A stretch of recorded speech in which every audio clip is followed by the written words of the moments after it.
Pinasado na ang lahat para sa conclave o pagpili ng bagong Santo Papa sa Martes sa Vatican City.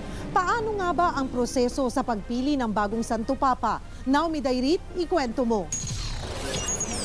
Sisimula na sa Martes sa Vatican City o Miyerkules dito sa Pilipinas ang botohan para sa susunod na Santo Papa.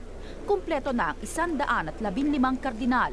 Inayos na rin ang chimney ng Sistine Chapel na lalabasan ng usok na indikasyon ng resulta ng botohan. Mag-uumpisa ito sa isang misa sa St. Peter's Basilica. Pagdating ng hapon, lalakad ang mga kardinal papunta sa Sistine Chapel para umpisahan ang botohan. Dito hindi napapayagan ng mga kardinal na makipag-usap sa iba tungkol sa proseso. Ang susuway, pwedeng ma-excommunicate.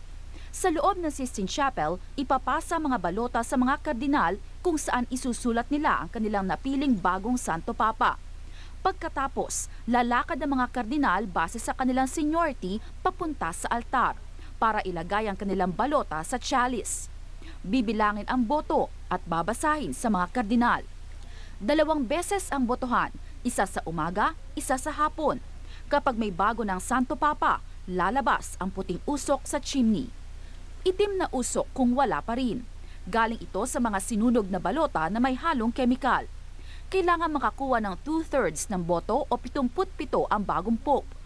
Base sa tradisyon, lalabas ang bagong Santo Papa sa balcony ng St. Peter's Square 30 hanggang 60 minuto matapos lumabas ang puting usok sa chimney.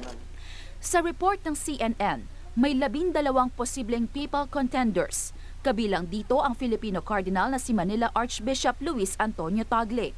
Bentay raw ni Tagle ang pagiging charismatic at matalino. Yun nga lang, masyado pa raw siyang bata sa edad na 55. Noong 2012 din lang siya itinalaga bilang kardinal. Naomi Dairit, News 5.